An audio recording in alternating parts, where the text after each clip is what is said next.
Permítame decirle que durante los domingos anteriores hemos estado hablando acerca de la importancia de renovar nuestra mente, nuestra manera de pensar. Es muy importante.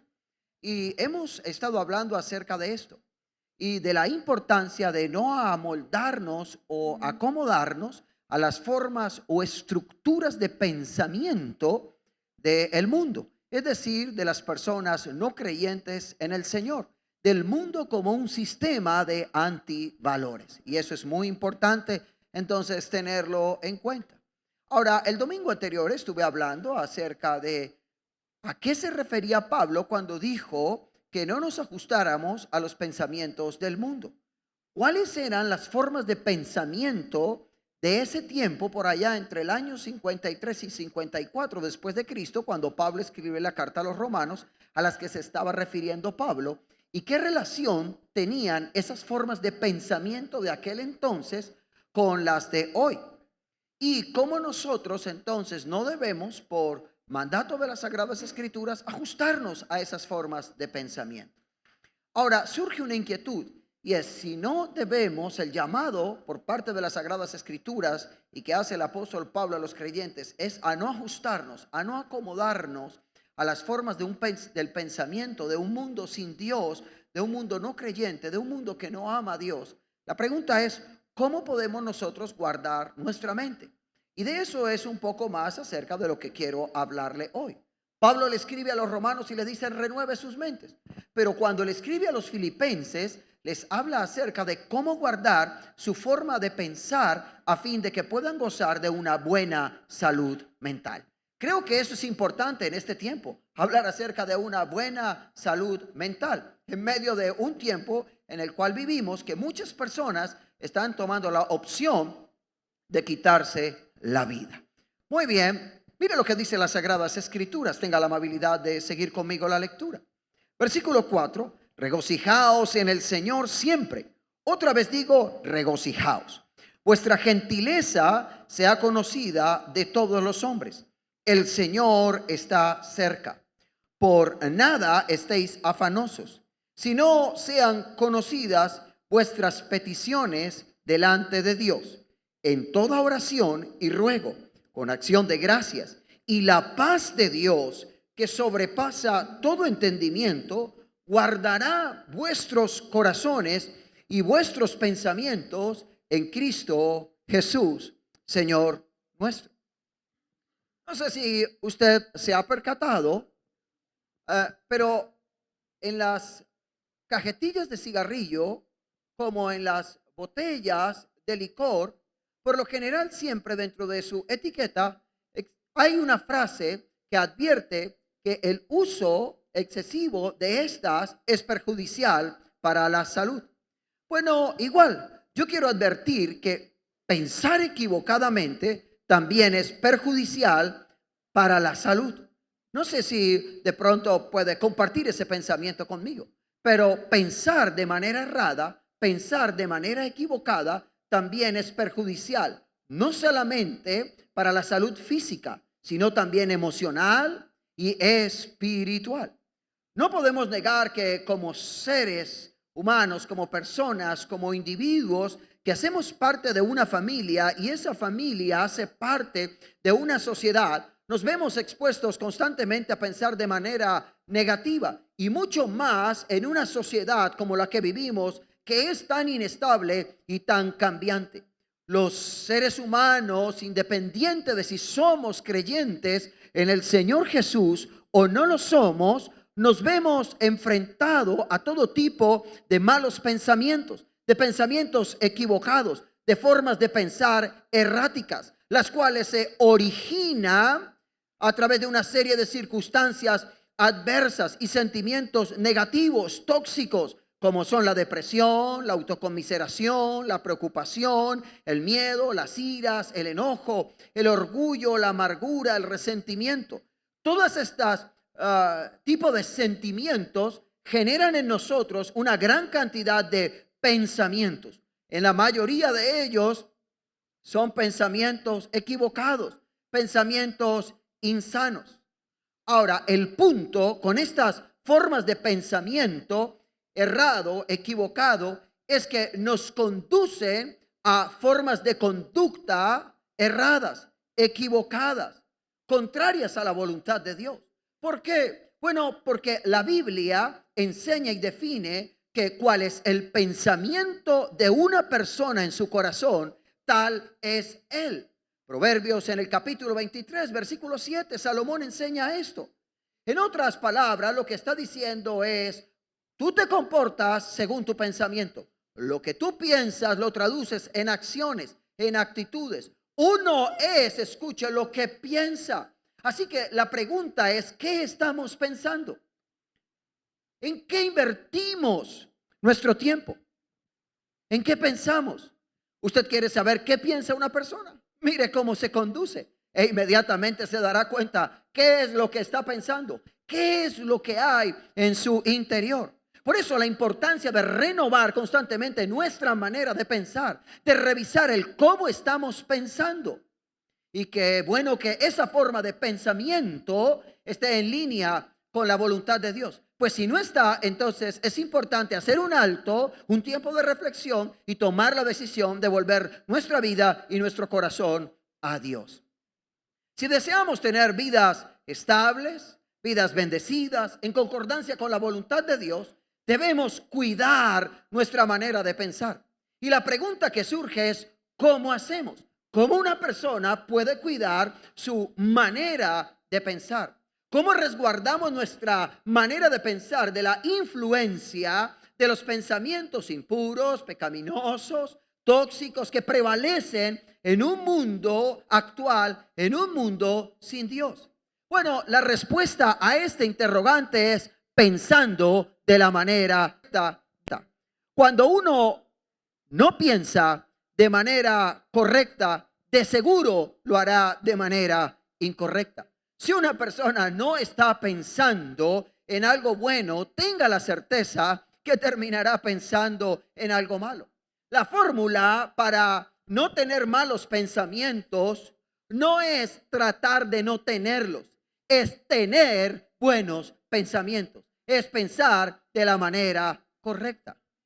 Tratar de no pensar de manera incorrecta no es asumir una actitud neutra en nuestra mente, sino que es pensar de forma contraria, es pensar de la manera correcta. Y eso es lo que Pablo quiere ahora transmitirle a los creyentes en la iglesia de Filipo.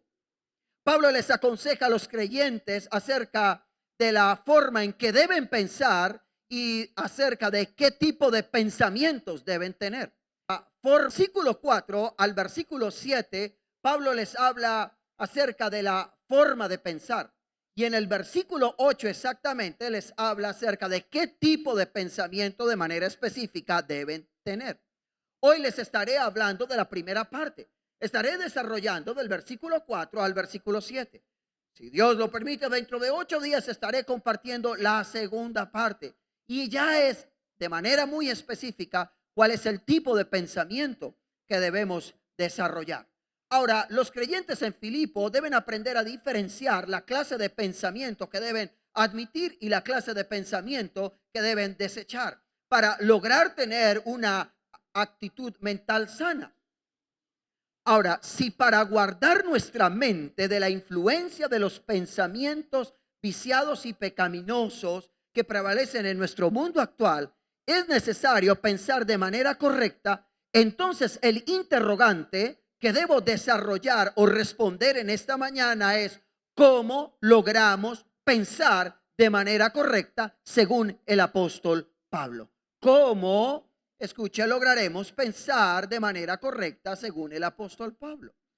Bueno, pensamos de manera correcta en primer lugar cuando hacemos del Señor nuestra fuente de gozo. Mire lo que dice por favor el versículo 4. Regocijaos en el Señor siempre. Otra vez digo, regocijaos.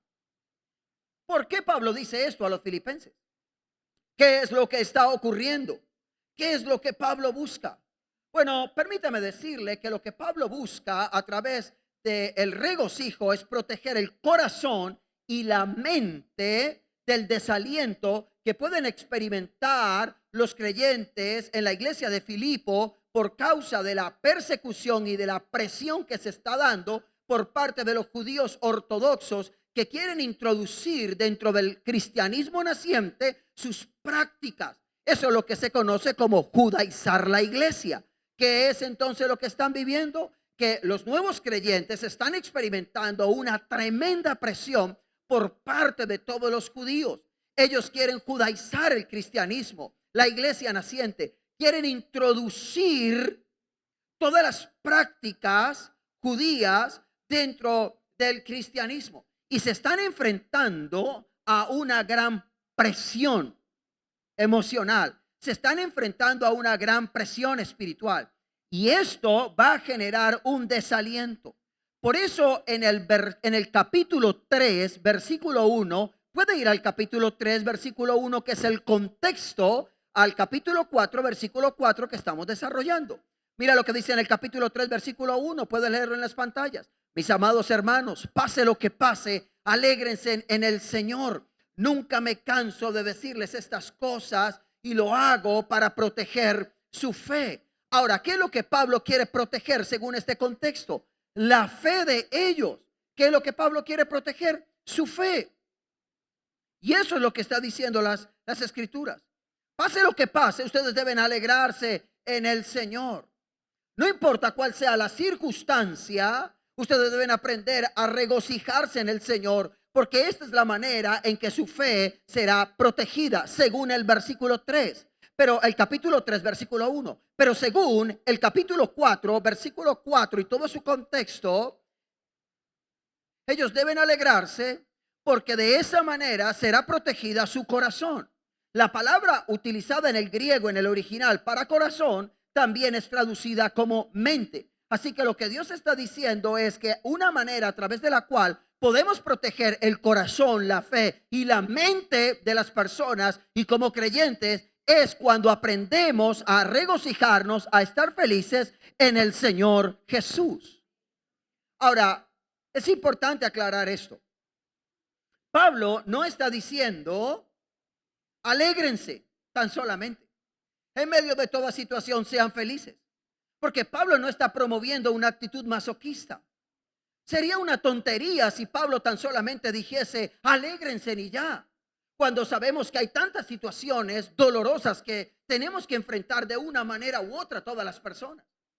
Pero note que Pablo no dice tan solamente alégrense y ya en toda situación, sino que Pablo es puntual y específico. Él dice alégrense, coloca un condicionamiento en el Señor.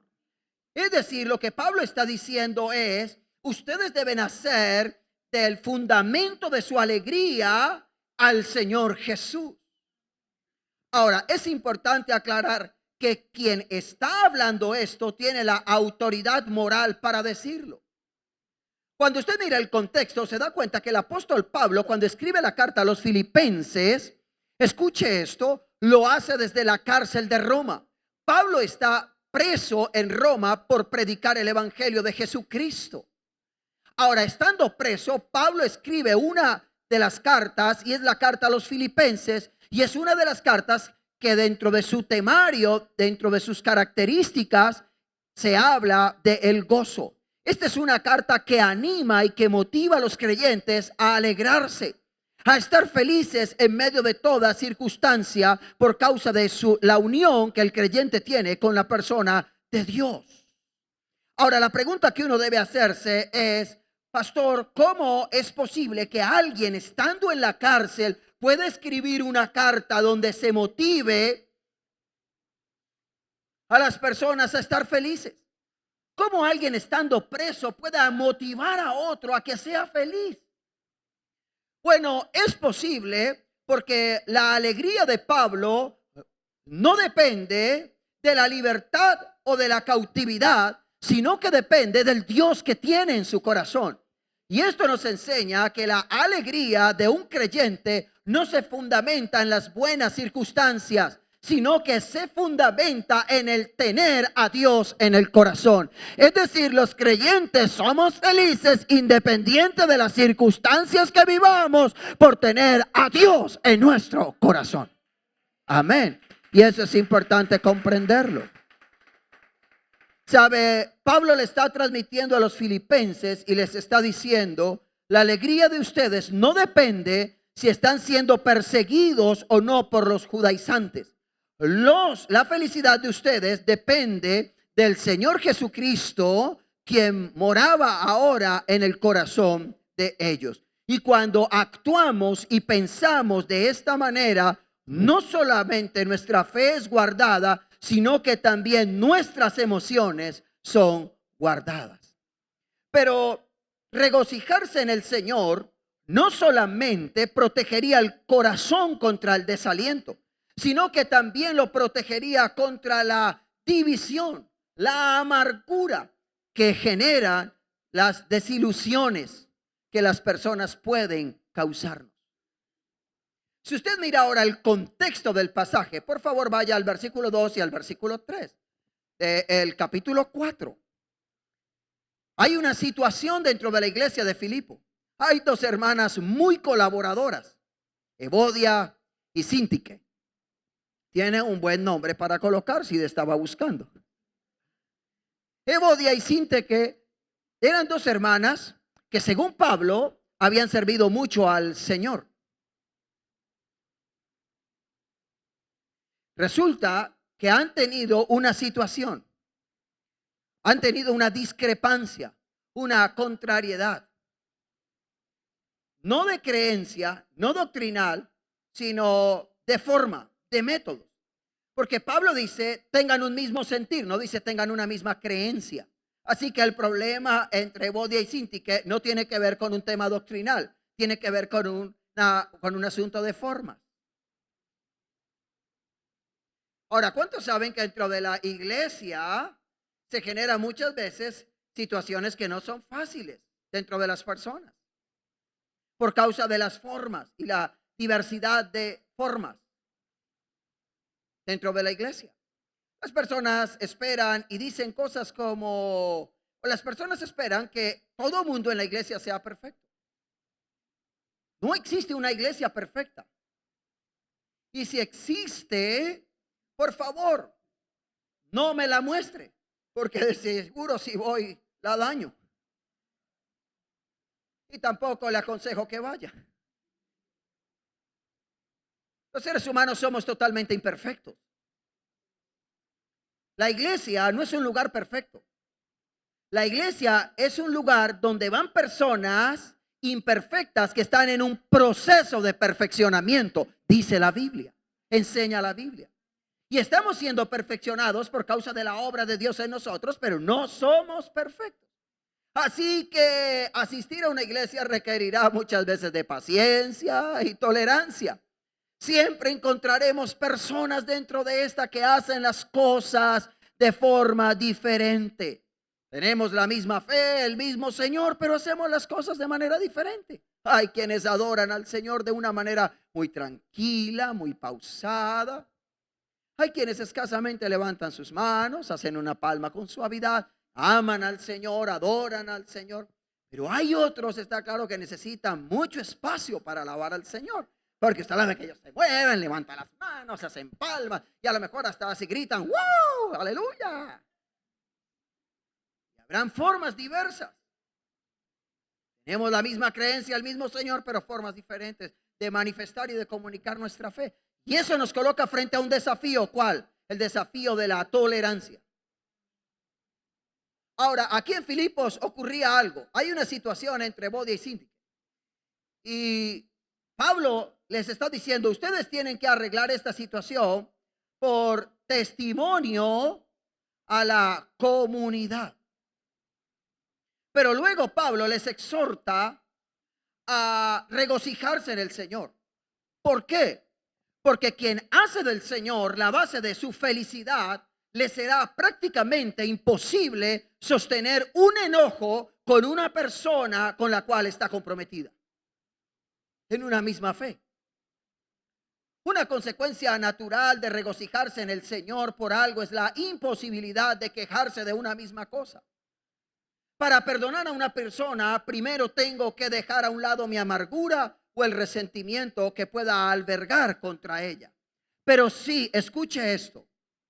Pero Si estoy lleno de gozo y de regocijo por causa de que Cristo habita en mí, por causa de la relación que tengo con Dios, por causa de todo lo que Dios ha hecho en mí y por mí, entonces difícilmente habrá lugar en mi corazón para albergar el resentimiento y la amargura. En el corazón del ser humano hay espacio, o sea para el regocijo en el Señor, o sea para el dolor y la amargura que nos puedan causar las personas muchas veces.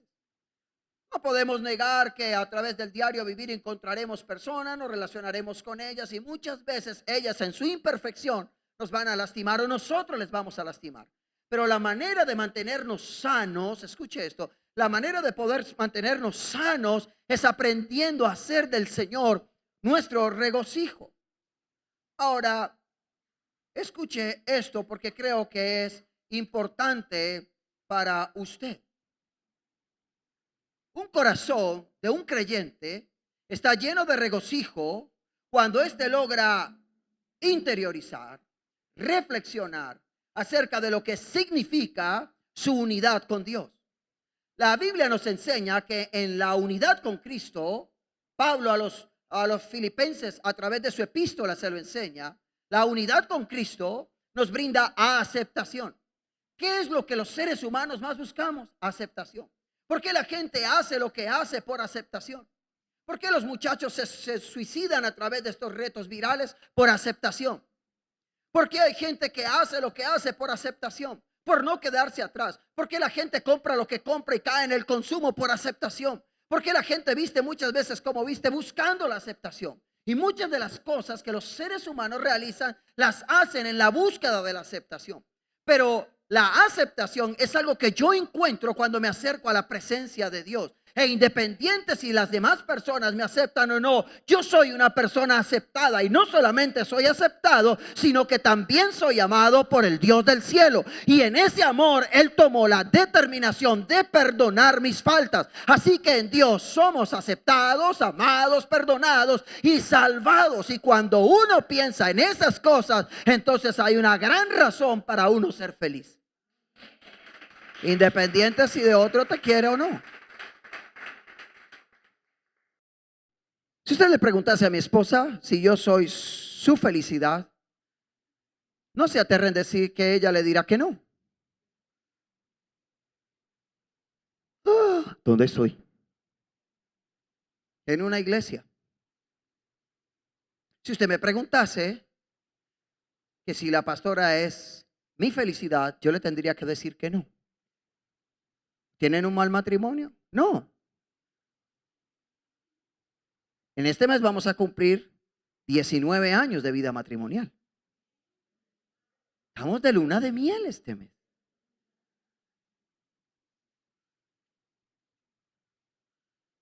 Entonces usted ha hecho una negación al dolor, tampoco. Ni viceversa. Mi esposa no es la base de mi felicidad ni de mi contentamiento. Ni yo lo soy el de ella. Ni tampoco lo son nuestros hijos, ni el ministerio, ni las personas que me rodean, ni el trabajo, los bienes, la profesión. Ella es parte de mi felicidad, sí. Yo soy parte de su felicidad, sí. Mis hijos son parte de mi felicidad, sí. Yo soy parte de la felicidad de mis hijos, sí. Ustedes son parte de mi felicidad, claro, pues son la iglesia que pastoreo. Y a lo mejor pueda que yo también lo sea para usted. Y las cosas que poseemos y los logros que hemos alcanzado en la vida son parte de nuestra felicidad, pero no son la base de nuestra felicidad. Porque el día entonces que ella no esté y que Dios la llame a su presencia o me llame a mí, entonces ese día sería el día más triste, más oscuro, y de ahí en adelante va a morir de tristeza y de depresión. ¿Por qué? Porque la base de su felicidad fue quitada. El día que nuestros hijos partan de casa y tengamos el nido vacío que llaman, entonces se habrá acabado la alegría en nuestra casa, porque la base eran ellos. Y no es así. La base de la felicidad y del regocijo de todo hijo de Dios, de toda persona creyente, es tener a Dios en el corazón. Es Dios y es algo que nunca va a acabar. ¿Cuántos alaban al Señor? Dios siempre permanecerá. Será fiel. Así que todas las cosas sobre las cuales las personas comúnmente que no creen en Dios hacen de la base de su felicidad para nosotros solamente son parte de ella, pero no son la base. ¿Cuál es la base? La base es Cristo. Es decir, con ella o sin ella, conmigo o sin mí, ella seguirá siendo feliz. ¿Saben por qué? Porque hay un Dios que habita en su corazón. Por eso es que cuando el pueblo de Israel fue llevado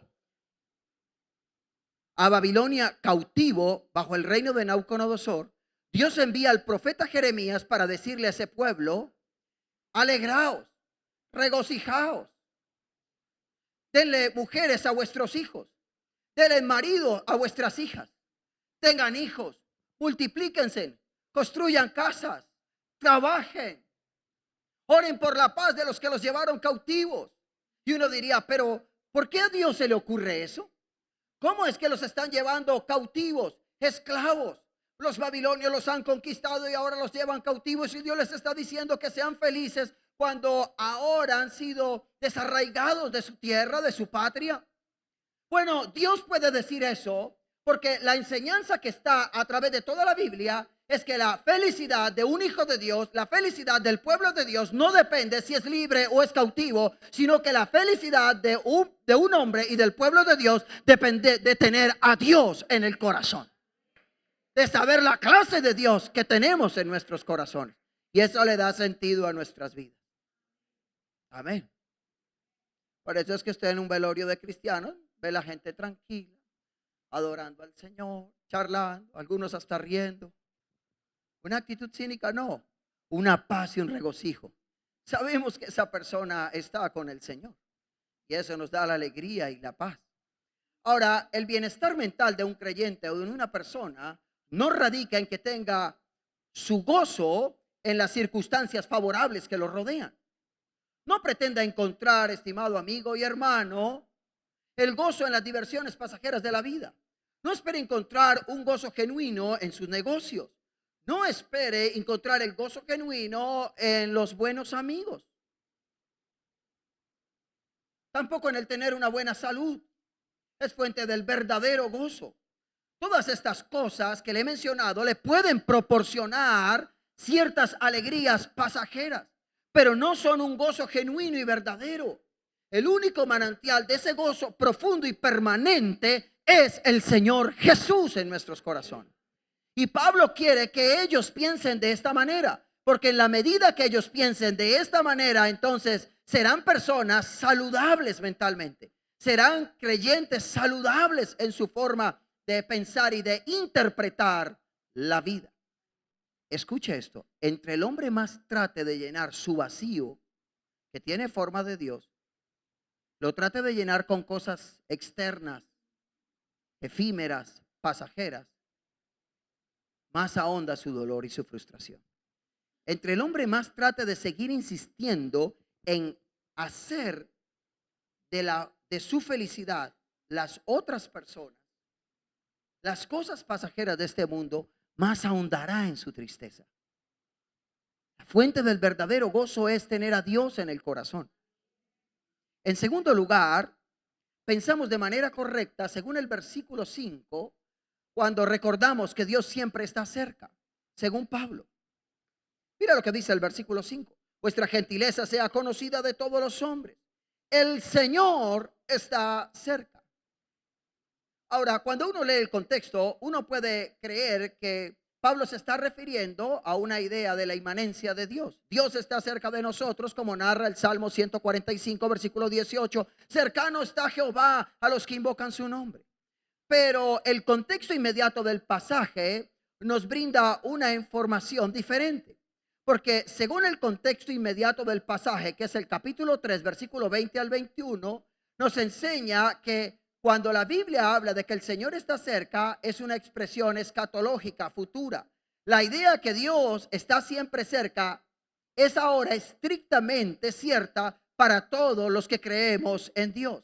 Sea que el Señor venga antes de que muriésemos, o por el contrario, la muerte nos sorprendiese y entonces nosotros fuéramos y ante la presencia del Señor nos daríamos cuenta acerca de la brevedad de la vida humana. La Biblia siempre hace referencia acerca de la brevedad de la vida humana. El salmista en el capítulo 103, versículo 15 al 16 dice que el hombre es como la hierba, son sus días, florece como la flor del campo, que pasó el viento por ella y desapareció, se marchitó. En otras palabras, esto habla de lo efímero que es la vida humana. Así que, cual fuese el desenlace, Pablo podía decir con toda propiedad, el Señor está cerca. Y lo que Pablo quiere es que los filipenses tengan siempre esto en mente. Creo que una de las razones por las cuales las personas dentro de las iglesias, muchas viven como viven fuera de la voluntad de Dios, es porque no tienen en mente que un día darán cuentas a Dios por su forma de vida.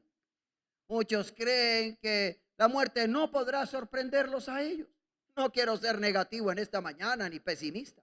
No estoy tratando de enseñarle o darle una idea de un mensaje terrorista, no. Pero le estoy hablando de la realidad humana. Es que la vida es corta, es efímera. Un día daremos cuentas a Dios. Nosotros tenemos claro un propósito, un lugar. Sabemos acerca de la eternidad.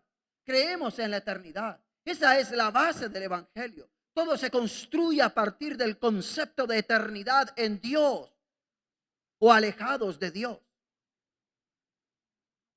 Ahora, todo cuanto ocurre en esta vida y todo cuanto ocurre en la historia de nuestra vida es parte de la preparación para encontrarnos un día con el Señor.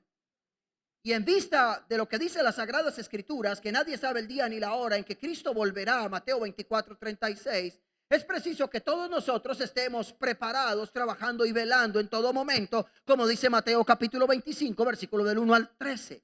Es decir, debemos vivir con esa expectación, con ese pensamiento, el vivir con esa expectación y con ese pensamiento de que un día Dios volverá o iremos a su presencia para darle cuentas, entonces hace que nuestra fe sea guardada de las formas de pensamiento del mundo que cada día tratan de amoldarnos. Hace que nuestra mente sea guardada de las múltiples distractores que existen hoy en día. El mundo ha elaborado una gran cantidad de distractores. Hoy la gente no tiene tiempo para reflexionar acerca de su vida, de la clase de vida que están llevando y de la clase de vida que quieren vivir. El existencialismo en que vive esta generación, que caracteriza a esta generación, ha hecho de que el hombre de hoy no tenga tiempo para reflexionar acerca de su futuro. Vive en un continuo presente. Lo que importa es el momento, el presente. Comamos y bebamos porque mañana moriremos. Pensamiento existencialista hace que las personas no piensen acerca de cuál será el fin de sus días y de cómo quieren llegar al final de sus días. ¿Sabía usted que al final de sus días se está construyendo hoy? No se construye cuando usted cumple 60 años. Se está construyendo ahora. El cómo cuidamos nuestro cuerpo, el cómo nos alimentamos, el cómo nos ejercitamos, lo que leemos, lo que pensamos, la forma como interpretamos la vida, la forma como asumimos la vida, la intensidad con que la asumimos. Todo eso está preparando nuestros días finales. Y Pablo quiere que tú y yo, mientras que nos preparamos para el final de nuestra existencia en algún momento determinado, siempre tengamos en cuenta que un día nos encontraremos con Él. Y creo que cuando uno tiene eso claro en su vida y uno sabe para dónde va, entonces uno vive, uno se arregla, uno se conduce según para el lugar donde uno va. Cuando uno tiene claro que su final último es hacia el reino de los cielos, va a vivir, se va a comportar, va a pensar, va a hablar según ese fin. Y eso es importante comprender. En tercer lugar y último, pensamos de manera correcta cuando abandonamos la excesiva preocupación. Y eso sí que es importante en este tiempo. Mira lo que dice el versículo 6. Por nada estéis afanosos. ¿Sabe? La palabra que Pablo usa aquí en el original griego, en el griego koiné, que es en el idioma original en que se escribe las Sagradas Escrituras, la palabra que se usa aquí conlleva la idea de algo que se desgarra. Es decir, la ansiedad desgarra, produce un desgarro. Es como la idea que se tiene es que el hombre cuando se llena de ansiedad está entre la ansiedad y la esperanza. Y el hombre está en la mitad. Y en medio de esa lucha ocurre un desgarro. Ahora bien, el Señor Jesús fue muy claro cuando dijo que no valía la pena vivir lleno de preocupaciones. Jesús dijo, nadie que se afana, nadie que vive en una excesiva preocupación ha logrado añadir 1 centímetro a su estatura. Nadie que vive en una excesiva preocupación ha logrado quitar la incertidumbre del mañana. La ansiedad no quita la incertidumbre del mañana, pero sí succiona la energía, la fuerza del hoy. Cuando una persona se llena de angustia excesiva y vive afanado, angustiado, es una persona que vive cansada, se siente ahogada. Alguien le habla, inmediatamente reacciona porque se siente presionado a toda hora. Aunque nadie le esté presionando, es algo mental que está ocurriendo. Ahora, no perdamos de vista, ¿qué es lo que quiere Pablo cuando le enseña esto a los filipenses? Lo que quiere Pablo es la salud mental de ellos. Que ellos aprendan a guardar su mente, pensando de la manera correcta. Y Pablo les está diciendo, no se afanen, no se llenen de ansiedad. Y la pregunta es, ¿por qué? La respuesta es, porque Dios cuida de ustedes. A través de toda la carta, Pablo le dice a los filipenses, Dios cuidará de ustedes. Dios proveerá todo lo que ustedes necesitan. Lo que pasa es que quien confía no se afana. Hay que aprender a esperar. Ahora, escuche lo siguiente. El confiar en el Señor, el no afanarnos, no es una inactividad. La medicina contra la inquietud no es la inacción. Y eso es importante aclararlo. Y Pablo habla de esto. Permítame mostrarle un ejemplo. Un día, alguien llega preocupado, me aborda y me dice, pastor, tengo una consulta. Estoy preocupado. Mi hermana le envía a hacer una pregunta. ¿Cuál es? Me dice, su esposo lleva tiempo que no trabaja. No encuentra trabajo. Bueno, creemos que no encuentra trabajo porque no quiere. Así que cada que ella le dice, sale a buscar trabajo, él le dice, mujer de poca fe. Deja de ser tan afanada y tan ansiosa. ¿No has leído que la Biblia dice que Dios proveerá todo lo que nos falta conforme a sus riquezas en gloria? Y entonces no sale a trabajar. No busca en el anuncio clasificado por lo menos si se necesita perezoso de medio tiempo. No, nada. Y cada que ella le dice que debe ir a trabajar, él la acusa de ser una persona carnal, incrédula. La pregunta que ella hace ¿es verdad que ella es incrédula y carnal? Le dije, no, para nada. Antes es espiritual. Porque la Biblia dice que el hombre que no provee a su casa es peor que un incrédulo. Así que parte de la voluntad de Dios es que los hombres trabajemos y proveamos para nuestros hogares. Que seamos responsables. Hay personas que piensan que el no estar ansiosos significa una inacción. Y eso no es así. Ahora, si uno desea plantar un jardín, construir una casa, como pastor, realizar un sermón o hacer cualquier otra cosa, eso no se va a hacer solo orando. Porque Pablo dice, está bien, no estén afanados y oren. En vez de estar afanados, oren.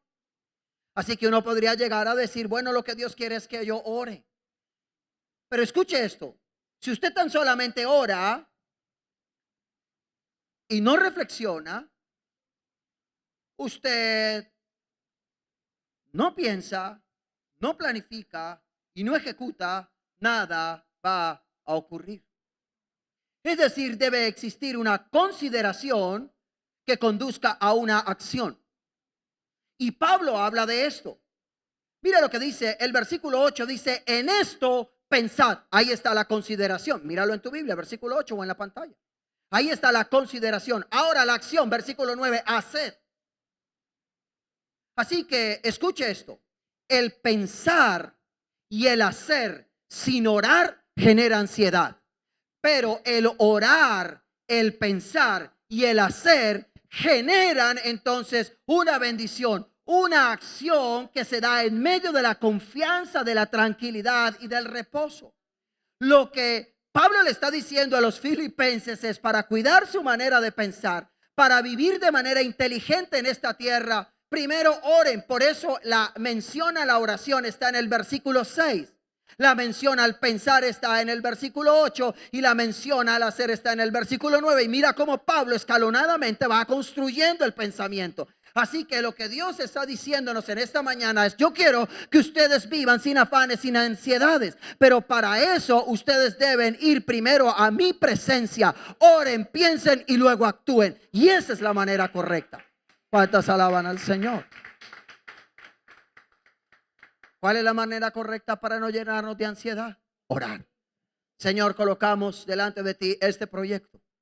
Pedimos que tú nos guíes, que nos bendigas, que nos direcciones. Señor, que tu favor y tu misericordia estén con nosotros. Danos la dirección, la sabiduría, el discernimiento, la discreción, la valentía cuando sea necesario. La fuerza para permanecer cuando sea necesario. Luego me pienso, para eso Dios nos ha dado la inteligencia, la razón, la experiencia de vida. Y digo, ¿qué necesito? La Biblia dice que nadie construye una casa si primero no se sienta y calcula los gastos, no sea que comenzando a construirla luego quede a la mitad porque le faltan los recursos. Y ningún rey va a la guerra si primero no se da cuenta o se cerciora con cuántos soldados viene su enemigo para él saber si tiene la misma cantidad de hombres para hacer frente a su enemigo. Así que Dios sí desea que planifiquemos, que pensemos, pero también Dios desea que actuemos. Amén. La oración es importante en la vida del cristiano. Por eso se le menciona en primer lugar. Quiero invitarle a que ustedes sean libres de la ansiedad, a que pensemos de manera correcta. Y de ahora en adelante, entonces, ore al Señor.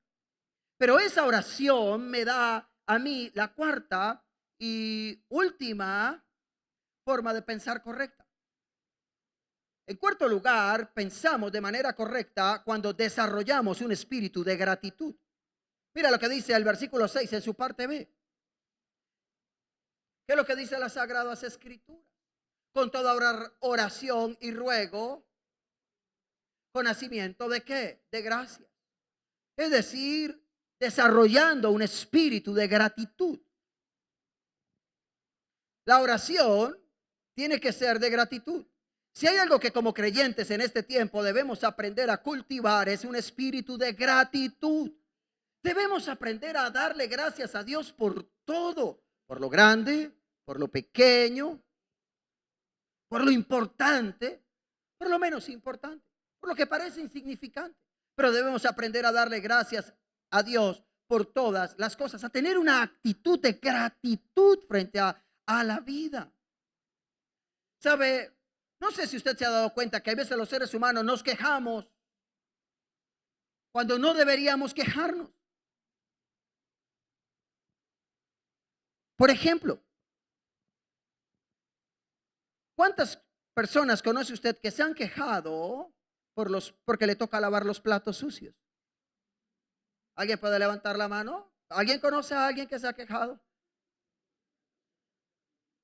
Yo tengo un par de amigos, yo tengo un par de amiguitos que cada que les toca lavar los platos sucios se quejan. Cada que toca que ayudar en casa se quejan. Pero sabe que en este país hay miles de personas que les gustaría tener, aunque fuese una vez al día, los platos sucios. Porque los platos sucios sugieren la idea de que tuviste algo que comer y algo en qué comer. Porque en este país hay miles de personas y en nuestra Latinoamérica hay miles de personas, escuche esto, que no tienen ni siquiera qué comer en el día ni en dónde comer algo. Así que muchas veces los seres humanos nos quejamos por cosas que no deberíamos quejarnos, sino estar agradecidos. Así que de ahora en adelante, cada que 3 veces al día ensucie los platos, di gracias, Señor, por la suciedad de mis platos. ¿Cuántos alaban a Dios?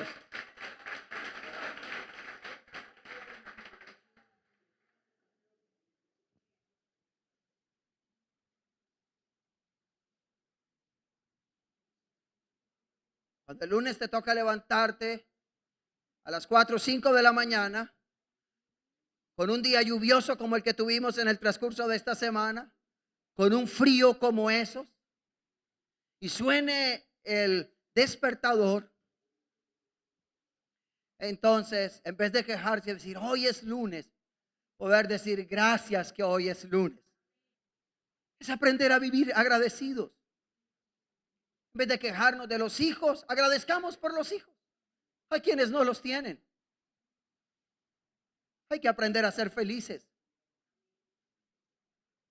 Y cuando hacemos esto, mira el resultado. Versículo 7. La paz de Dios que sobrepasa el entendimiento les guardará. ¿Qué? El corazón, lo dije, la palabra en griego que se utiliza ahí también traduce mente, es decir, guardará su mente. La manera de tener salud mental es no siendo ansiosos y siendo más agradecidos. Y en la medida en que yo soy agradecido, la paz de Dios guardará mi corazón. Ahora, escuche esto. El corazón no guarda la paz de Dios. Es la paz de Dios la que guarda el corazón. Y eso es importante aclararlo. No es la mente la que guarda la paz de Dios, es la paz de Dios la que guarda la mente del ser humano. Y Dios desea eso. Pablo les está enseñando a los filipenses cómo pensar de manera correcta. Cuando pensamos de manera correcta, entonces los pensamientos errados de un mundo sin Dios no pueden moldearnos. No pueden ajustarnos, no nos pueden dar la forma que quieren. Entonces es cuando las personas preguntan y dicen cosas como, la verdad es que yo no sé, amigo o amiga, ¿cómo haces tú para no enloquecerte? Porque a mí me pasa una cosa de esas y yo me enloquezco, yo me muero y tú estás tranquilo. Y las personas dicen, qué resiliencia, qué capacidad de aguante. No. Es Cristo en el corazón de la persona. Porque Cristo no es una religión. Cristo es la persona de Dios encarnada que vino a morir por ti y por mí para perdonar nuestros pecados, habitar por su Espíritu en nosotros a fin de que podamos tener vida eterna y gozar de una buena salud mental. Amén y amén en esta mañana. Colóquese en pie, por favor.